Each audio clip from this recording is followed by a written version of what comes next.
नमस्कार, जनता टीवी देख रहे हैं आप। आपके साथ मैं हूं खुशबू पांडे। तो चलिए रुक करते हैं खबरों की ओर।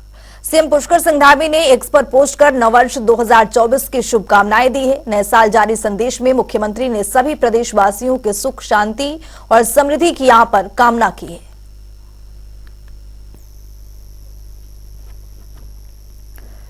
तो मुख्यमंत्री पुष्कर सिंह धामी ने नववर्ष 2024 की शुभकामनाएं दी है। सीएम धामी ने एक्स पर पोस्ट कर सबको बधाई और शुभकामनाएं दी है। आपको बता दें कि देशवासी सबको यहां पर उन्होंने संबोधित करते हुए नववर्ष की हार्दिक शुभकामनाएं दी है। सुख समृद्धि की यहां पर कामना भी की है मुख्यमंत्री पुष्कर सिंह धामी ने।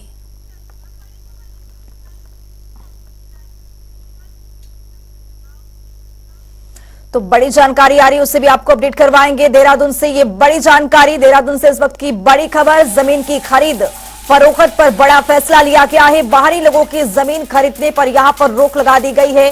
धामी सरकार ने यहां पर रोक लगाई है। प्रदेश के सभी जिलाधिकारियों को निर्देश दिए गए। कृषि के लिए जमीन नहीं खरीद पाएंगे बाहरी राज्य के लोग। ये बड़ी और अहम जानकारी प्रदेश के सभी जिलाधिकारियों को यहां पर निर्देशित किया गया है। सरकार की ओर से मुख्यमंत्री पुष्कर सिंह धामी का यह बड़ा फैसला, जमीन की खरीद फरोख्त पर बड़ा फैसला लिया गया है। सरकार की ओर से बाहरी लोगों की जमीन खरीदने पर यहां पर रोक लगा दी गई है। धामी सरकार ने रोक लगाई है। कृषि के लिए जमीन नहीं खरीद पाएंगे बाहरी राज्य के लोग। बड़ी और अहम जानकारी से आपको अपडेट करवा रहे। बाहरी लोगों की जमीन खरीदने पर यहां पर धामी सरकार की ओर से रोक लगा दी गई है। धामी सरकार ने यह बड़ा फैसला लिया है। प्रदेश के सभी जिलाधिकारियों को यहां पर निर्देशित किया गया है।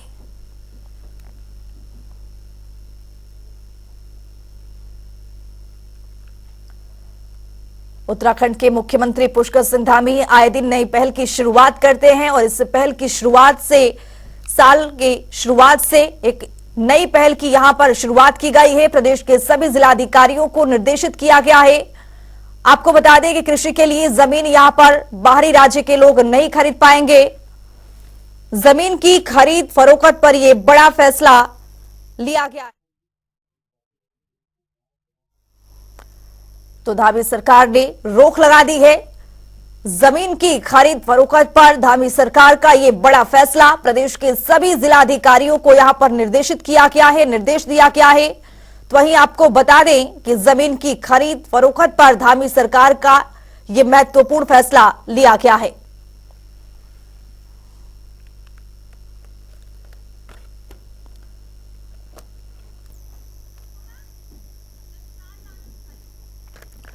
तो हमारे साथ हमारे सहयोगी यशराज आनंद देहरादून से जुड़ चुके हैं। यशराज, यहां पर मुख्यमंत्री के इस पहल से लोगों में किस तरह का माहौल है, क्योंकि यहां पर जो जमीन की खरीद फरोख्त थी वो यहां पर बैन हो गई है?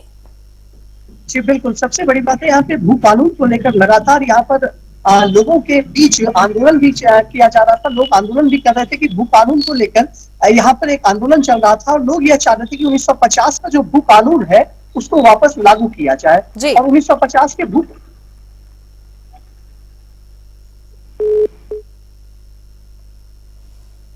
तो यहां पर फिर से संवाददाता को जोड़ने की कोशिश करेंगे, लेकिन धामी सरकार का ये बड़ा और अहम फैसला लिया गया है। धामी सरकार की ओर से प्रदेश के सभी जिलाधिकारियों को यहां पर निर्देशित किया गया है, निर्देश दिया गया है, आदेश दिया गया है। किस तरह की जमीन फरोख्त की मामले में किसी भी राज्य की ओर से या फिर किसी अनदर राज्य की ओर से जमीन खरीद फरोख्त के मामले में यहां पर बड़ा फैसला लिया गया है। देहरादून से इस वक्त की बड़ी और अहम जानकारी, प्रदेश के सभी जिलाधिकारियों को निर्देश दिया गया है। कृषि के लिए जमीन नहीं खरीद पाएंगे बाहरी राज्य के लोग। धामी सरकार का ये बड़ा फैसला है।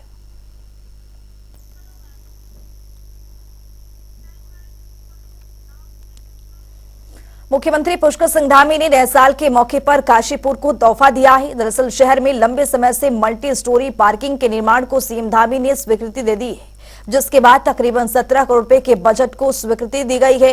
वहीं इस पर वरिष्ठ भाजपा आशीष गुप्ता ने मुख्यमंत्री धामी का आभार व्यक्त किया है। उन्होंने कहा है कि काशीपुर में यातायात की भयंकर समस्या को देखते हुए मुख्यमंत्री से काशीपुर में मल्टी स्टोरी पार्किंग बनाए जाने का अनुरोध किया गया है, जिसके बाद मल्टी स्टोरी पार्किंग बनने से यातायात संबंधी एक बड़ी समस्या का यहां पर समाधान होगा। मुख्यमंत्री माननीय पुष्कर सिंह धामी जी जो काशीपुर से बहुत अगाध प्रेम रखते हैं, बार बार उनका आना होता है और काशीपुर के बच्चे बच्चे का नाम भी उन्हें अपनी जुबान पर उनके रटा हुआ है। वास्तव में काशीपुर के इतिहास में पुनः एक युग परिवर्तन होने वाला है। आपसे पहले तिवारी जी विकास पुरुष के रूप में काशीपुर में जाने गए, लेकिन आने वाले समय में उनसे बड़े विकास पुरुष के रूप में हमारे प्रिय धामी जी आज से काशीपुर में जाने जाएंगे। उन्होंने काशीपुर के लिए 18 करोड़ की बहुमंजिला पार्किंग की अभी घोषणा की और इतनी जल्दी उसका पैसा मुक्त किया। इससे काशीपुर को जो ये जाम की शिकायत है और लोगों को पार्किंग की परेशानी, इससे तो मुक्ति मिलने वाली है। इसके अलावा जो एसपी का ऑफिस है, सरकारी ऑफिस भी उसमें बनने वाले हैं। आज अगर हम बात करें तो काशीपुर को एक पार्किंग इतनी बड़ी 18 करोड़ की पार्किंग ही नहीं दी। देहरादून में गणवेश वितरण कार्यक्रम का आयोजन किया गया है, जिसमें सीएम पुष्कर सिंह धामी ने शिरकत की है। सीएम पुष्कर सिंह धामी ने नेताजी सुभाष चंद्र बोस आवासीय छात्रावास एवं गणवेश वितरण कार्यक्रम के भवन का उद्घाटन किया है। कर्तव्य है राज्य सरकार का कि उनकी इन सेवाओं को हमेशा स्मरण में रखा जाए और इसका नाम भी हमने पिछले वर्ष उनके नाम से करने का जो घोषणा की थी वह भी जल्दी ही हमारी धरातल पर उतर जाएगी और जो आपने अन्य चीजें कही हैं उनको भी हम निश्चित रूप से आगे के कार्यक्रमों में सम्मिलित करेंगे।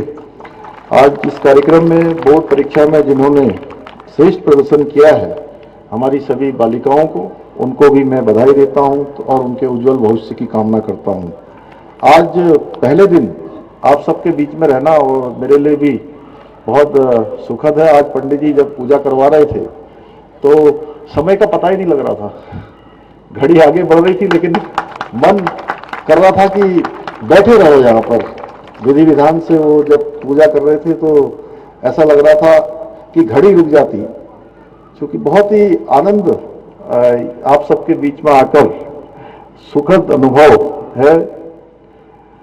मुझे याद है कि 2 जनवरी 2023 को इसी विद्यालय के परिसर में मेरे द्वारा इस राजकीय बालिका इंटर कॉलेज कोलागढ़ के मुख्य भवन एवं नेताजी सुभाष चंद्र बोस छात्रावास झड़ी पानी का लोकार्पण किया गया था। इसके अलावा मेरे द्वारा नेताजी सुभाष चंद्र बोस छात्रावास कोलागढ़ का शिलान्यास किया गया था।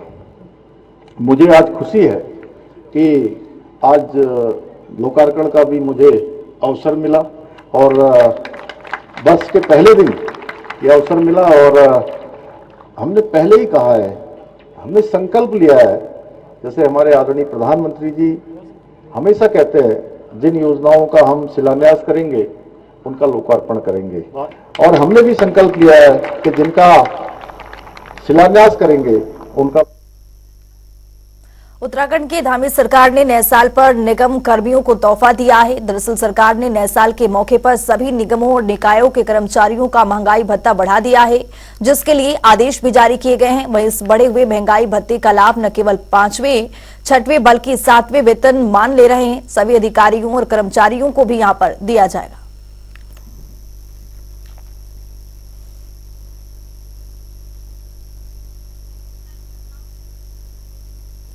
नए साल का जश्न मनाने के लिए भारी संख्या पर्यटक मसूरी पहुंच रहे हैं। इस दौरान सुरक्षा व्यवस्था को लेकर देहरादून एसएसपी अजय सिंह ने मसूरी माल रोड और अन्य क्षेत्रों का निरीक्षण किया है। इसके साथ ही उन्होंने अधिकारियों को यातायात व्यवस्था को दुरुस्त करने के निर्देश भी दिए ताकि मसूरी आए पर्यटकों को किसी भी तरह की कोई दिक्कत का सामना न करना पड़े।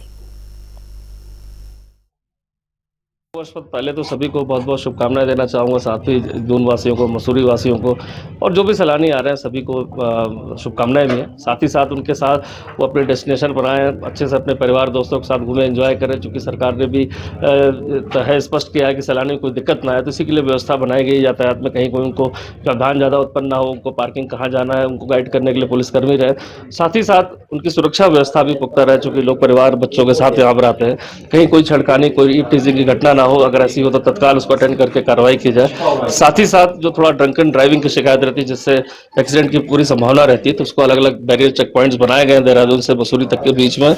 ऐसे लोग को चेक करने के लिए अगर वो ड्राइव कर रहे हैं ड्रंक करके, उन पर कार्रवाई की जाए और इस तरह की कोई घटना यहाँ पर ना हो। आज से नए 2024 की शुरुआत हो गई है। नए साल के मौके पर देश भर से श्रद्धालु हरिद्वार पहुंच रहे हैं। गंगा में स्नान करके अपने नववर्ष की शुरुआत कर रहे हैं। कड़ाके की ठंड के बीच सुबह से ही श्रद्धालु गंगा स्नान करके मंदिरों में पूजा अर्चना कर रहे हैं। दिल्ली से हरिद्वार पहुंचे श्रद्धालु का कहना है कि आज नववर्ष की शुरुआत सोमवार भगवान भोलेनाथ के दिन से हो रही है, जो कि बहुत ज्यादा शुभ है। भोले की नगरी में पहुंचकर उन्होंने आज गंगा स्नान किया है। नए साल में सबसे बड़ी बात तो यह है कि आज सोमवार का दिन है, भोले का दिन है। भोले के लिए आए हैं और नया साल अच्छे से स्टार्ट कर रहे हैं। स्नान करेंगे, नाम लेंगे, अच्छे काम करेंगे, जय भोले की। न्यू ईयर में हरिद्वार आके बहुत आनंद लग रहा है ना। सबके लिए प्रार्थना किए, देशवासी के मंगलमय है, न्यू ईयर सबके लिए अच्छा है।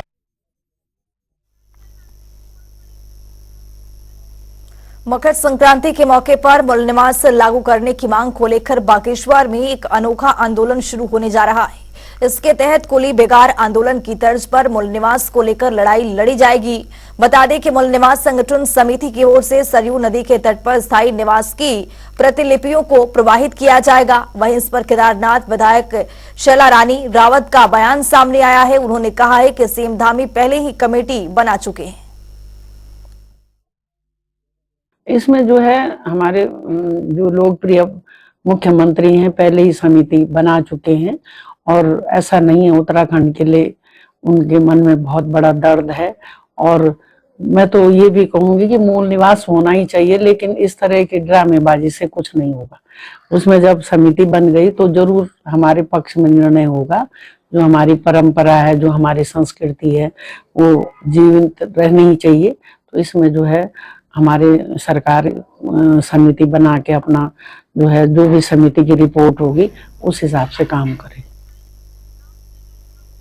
उत्तराखंड में निकाय चुनाव का अभी आता पता नहीं, लेकिन उत्तराखंड के एक शहर में अभी से निकाय चुनाव की तैयारी जोरों पर दिखाई दे रही है। लोगों ने प्रचार प्रसार यहां पर शुरू कर दिए हैं। चुनावी पिच पर दमदार खिलाड़ी बनकर उतरने के साथ साथ जनता के हितैषी बनकर जनता में अपनी दखल देनी यहां पर शुरू कर दी है। आखिर उत्तराखंड में ऐसा कौन सा शहर है जहां निकाय चुनाव की तैयारी अभी से शुरू हो गई है? देखिए हमारी एक खास रिपोर्ट।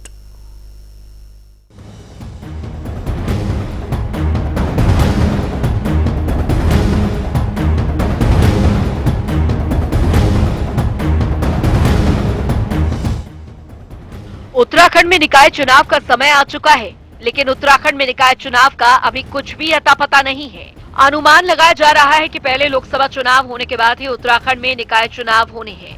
डबल इंजन की सरकार का गणित अभी किसी की समझ में नहीं आ रहा, इसलिए सभी राजनीतिक पार्टियों ने निकाय चुनाव की तैयारी में ढिलाई डाल दी है और दावेदारों ने अपनी अपनी रफ्तार कम कर दी है। लेकिन उत्तराखंड के जनपद उधम सिंह नगर के नगर पालिका जसपुर में चेयरमैनी के दावेदारों में तेजी देखकर सब दंग है। जसपुर शहर को अपने प्रचार प्रसार फ्लेक्सी पोस्टरों से लपालप कर दिया है। क्षेत्र को दावेदारों ने चुनावी अखाड़ा बनाकर अभी से तैयार कर दिया है।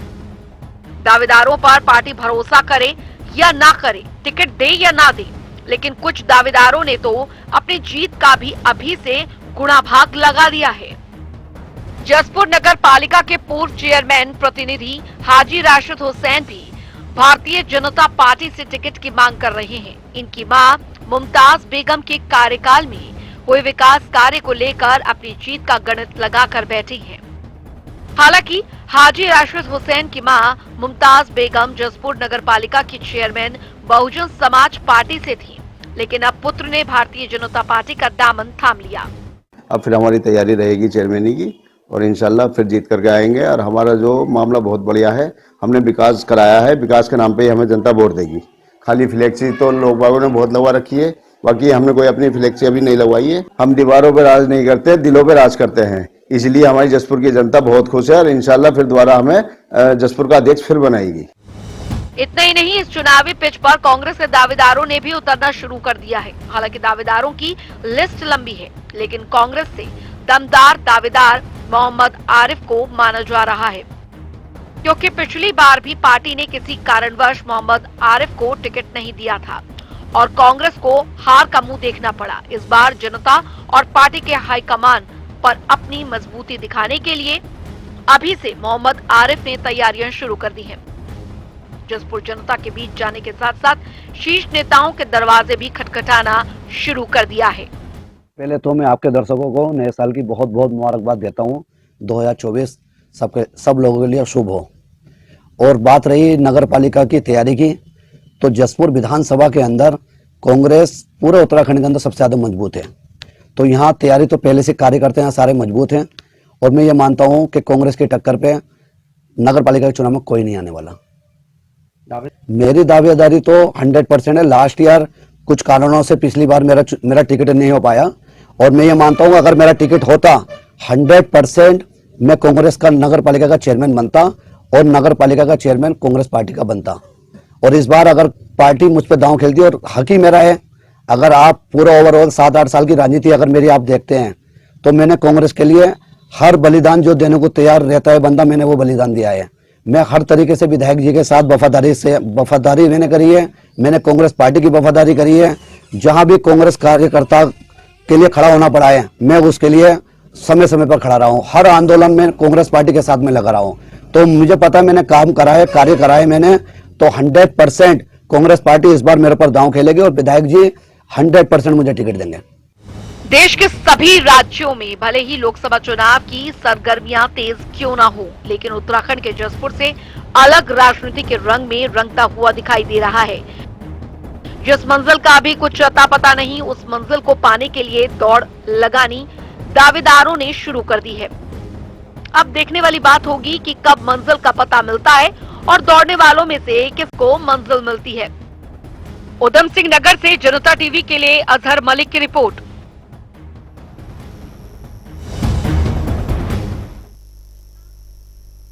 इस बुलेटिन में मेरे साथ इतना ही। नमस्कार।